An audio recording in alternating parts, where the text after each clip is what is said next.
안녕하세요. 현재 모바일 ICT 헬스케어 플랫폼 운영 중인 송용범이라고 합니다.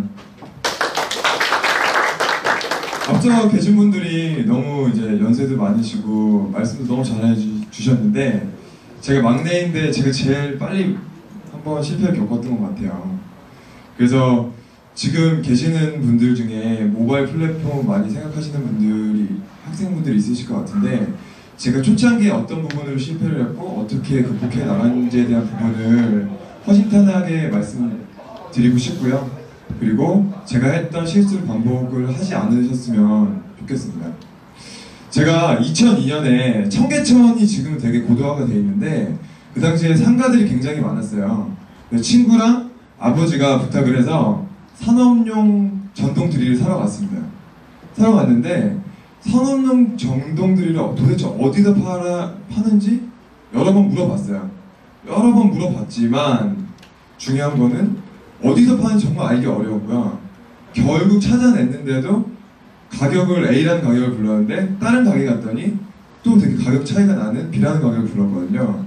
그래서 친구랑 저랑 그 개발자였기 때문에 그러면 가격 정보가 비대칭화가 돼 있고 사람들이 어디서 사야 될지 모르니까 이런 것들을 온라인으로 플랫폼화 시키면 굉장히 사업성이 있겠다라는 판단을 했습니다. 그래서 고민만 하고 있는데 갑자기 다나와를 만들었던 용산의 그 포털 가격 비교 사이트를 만들었던 그 대표님의 인터뷰를 보고 나서 그래 우리 한번 뛰어들어 보자라고 해서 그 청계천 다나와 포털을 만들기 시작했습니다.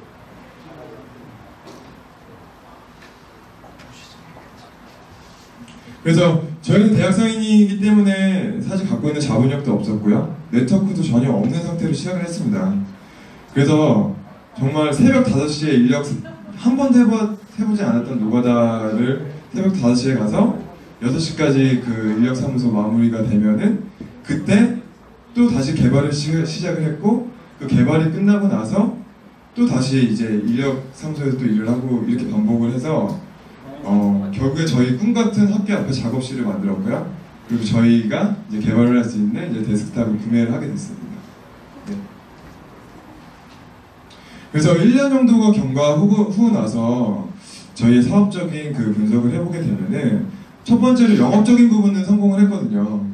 왜냐면은 청계천 공구상들도 수익의 다변화를 위해서 새로운 거래처들을 알아보고 있었는데 저희 같은 온라인 플랫폼이 최초였기 때문에 무료로 오픈 메타를 한다고 하니까 사람들이 안 할 이유가 없었거든요. 그래서 영업적인 부분 성공했지만 그리고 개발적인 부분도 이제 포털 사이트를 런칭하는 것까지 성공을 했습니다. 다나와는 거의 비슷한 정도 수준까지 올라갔고요. 근데 중요한 거는 이제 BM을 언제 붙이느냐, 이게 BM 테스트가 성공하느냐가 중요한데 결론만 말씀드리면 저희는 BM 테스트가 실패했습니다. 그래서 정말 억울하지 않겠어요? 1년 정도 노가다 하면서 정말 우리는 대출도 없이 어떻게든 돈을 벌어냈고 거기서 꾸역꾸역 어떻게든 열심히 만들어냈는데 정말 사업을 접게 되니까 너무 힘들더라고요. 그래서 왜 실패했는지에 대해서 생각을 하게 됐습니다. 생각을 했더니 고객 수요층이 정말 얼마큼 되는지에 대한 먼저 치밀한 분석이 없었던 거죠. 그렇다 보니까 우리는 다나와가 가격 비교를 해주니까 우리도 청계천 공구상이 이렇게 많은데 우리도 가격 비교를 해주면 많은 이용자가 쓰지 않을까라고 우리는 잘못된 가설을 세우게 된 거예요. 그 잘못된 가설로부터 B2B 비즈니스와 B2C 비즈니스의 그 구분을 잘 못했기 때문에 치명적인 저희 약점이 있었습니다. 그래서 현재 저희 세이업 플랫폼을 운영하고 있는데 그 플랫폼에 대해서는 사업에 처음 진입을 할 때 충분히 한 6개월 정도 전부터 이게 B2B인지 B2C인지 그리고 현재 공급망과 수요층은 어떻게 되어 있는지에 대한 철저한 분석을 통해서 이제 사업을 들어가게 됐습니다.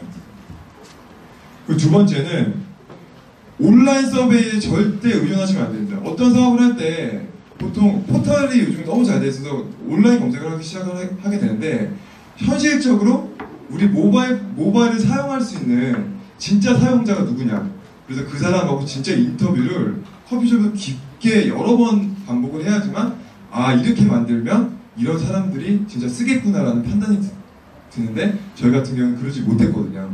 그래서 지금 세이업에서는 이런 온라인 서베이보다는 오프라인으로 실제 병원을 이용하는 사람들이 어떤 패턴으로 이용을 하고 있지, 그러면 어떻게 정보 습득을 하고 있지라는 거에 대한 인터뷰를 통해서 저희가 사업 전략을 지금 짜고 진행하고 있고요. 그리고 마지막으로는 영업은 충분히 여러분들도 어떤 플랫폼을 만들던 무료 오픈 베타에서는 가능합니다. 하지만 BM을 붙일 때 광고주들이 어떻게 하면 붙어 있을 수 있는지에 대한 명확한 시기와 전략이 필요했다고 보거든요. 근데 저희 같은 경우는, 청계천 다나 같은 경우는 오픈 베타 때 영업엔 성공했지만 이제 그 광고주들을 리텐션하기에는 사실은 이 여러 가지 트래픽적인 부분이 약간 문제가 있었기 때문에 그런 것들을 지탱하지 못했었습니다. 그래서 딱 접고 나서 너무 힘들어서 이제 나 다시는 사업 안 하겠다라고 생각을 했거든요. 근데 같이 동업을 했던 친구의 아버지가 너무 무역회사를 하시는데 어렵다고 하시는 거예요. 그래서 뭐 미안한데 너 좀 도와줄 수 있냐고. 근데 급여는 못 준다는 거예요. 그래서 너무 황당해서 그래? 일단은 그러면 무역회사 내가 한 번도 일 안 해봤으니까 그래 한번 도와드려 볼게. 내가 할 줄 아는 게 없는데, 그러니까 일단 오면 된다고 해서 딱 출근을 했더니 영문 이력서를 영문으로 사업 제안서를 저한테 외자 사업을 계속 보내라고 하시는 거예요. 그래서 너무 황당해서 구글 번역기를 쓰기 시작했죠. 구글 번역기로 영문 이제 프로포저를 계속 보내기 시작했는데 계속 100건, 200건, 300건이 쌓이면서 갑자기 해외에 엄청 큰 무기상들이 우리나라에 호텔에 오는 거예요. 이 제안서를 보고 몇 번 왔다 갔다 하더니. 그래서 결국에는 지금 현재 이 되게 힘들었던 그 분이 급여도 못 주고 그때 직원이 3명이었는데 지금 현재는 로키드 마틴 같은 굉장히 큰 유수의 글로벌 회사와 이제 단독 에이전시를 체결을 해서 지금 무역회사를 크게 키웠거든요. 그래서 이 경험을 하고 나니까 그래, 포기하면 안 된다. 하면 되는 거지 뭐. 해보지도 않고 왜 내가 안 된다고 했을까. 그냥 한 번 실패는 실패할 수 있어. 하지만 다음에 더 열심히 준비해서 하면 되는 거지라고 생각을 해서 생각을 전환을 하게 됐습니다. 근데 이 아버님께서 하셨던 말씀이 너 비즈니스 하려면 세일즈 알아야 되고 그리고 자금 어떻게 돌아가는지 알아야 돼 라고 해서 엔지니어였던 저가 갑자기 경영학을 복수 전공하면서 갑자기 은행에 취업을 하게 됩니다. 그래서 기업금융에서 영업을 하기 시작을 했고, 그러면서 이제 저희 현재 영업 본부장이 이병준 이사라고 이제 영업 굉장히 잘하시는 분인데 그분을 한 같은 기회로 저희 회사에 이제 들어오게 됐고요.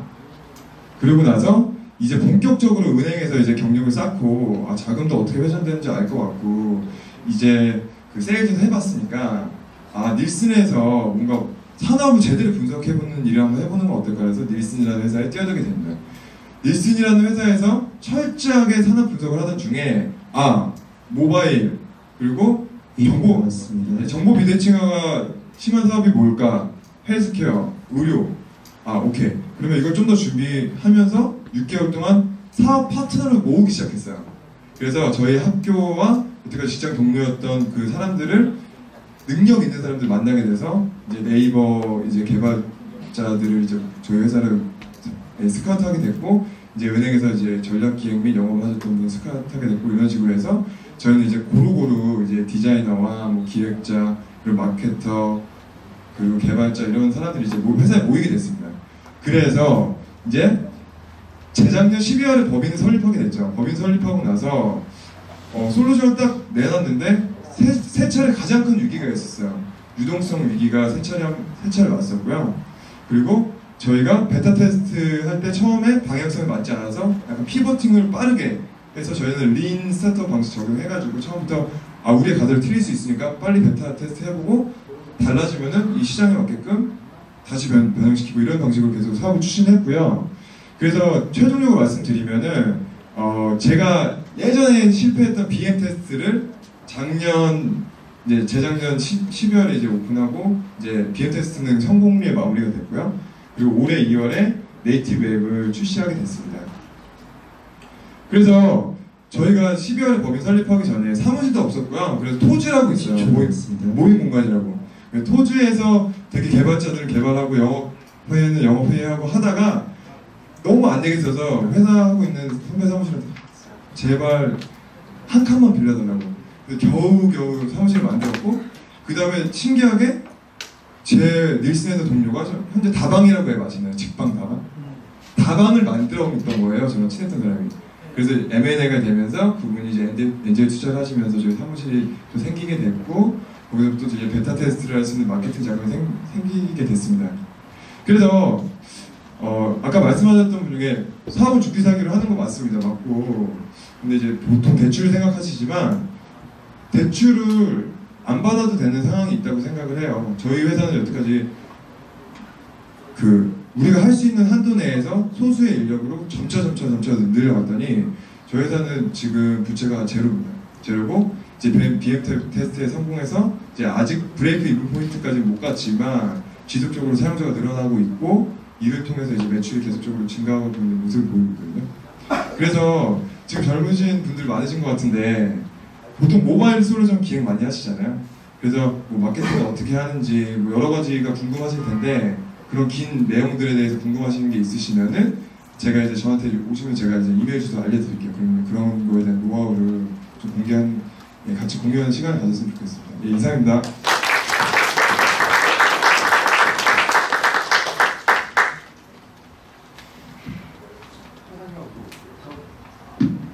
마지막 세 번째 주에 회사가 성장이 매우 빨라는 것을 느끼고 있다고 하는데 계량적인 수치에서 성장이 빨라는 건 어떤 점에서 느끼고 있나요? 보통은 이제 모바일 플랫폼에서는 DAU나 MAU라는 수치를 많이 사용하는데 하루에 방문자 수가 얼마나 늘어났냐, 하루에 다운로드 수가 얼마만큼 늘어나고 있는지에 대한 부분들에 대해서 저희는 꾸준히 트래픽이 계속 늘어나고 있고 그거에 따른 이제 유저들의 이제 계속 반응들을 보고 있는데 그러면서 이제 계속 서비스가 성장하고 있습니다.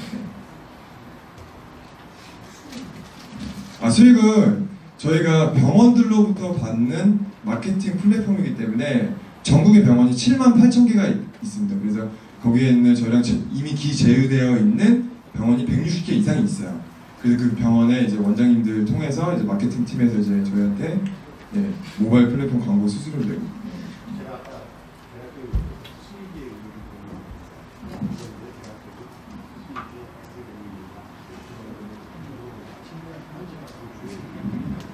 네, 현재 지금 발생을 하고 있고요.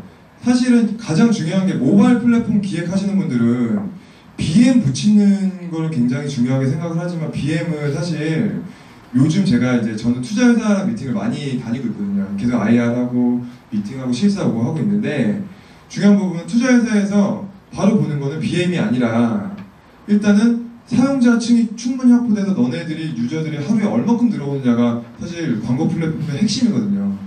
근데 바로 광고주들한테 얼마 돈 붙여서 어떻게 벌겠다는 식으로 먼저 접근을 하게 되면 영업에 제한이 생기고 그러면서 회사가 위축되고 플랫폼 성장 속도가 늦어지거든요. 그런 부분들은 항상 좀 생각하시면 좋을 것 같습니다.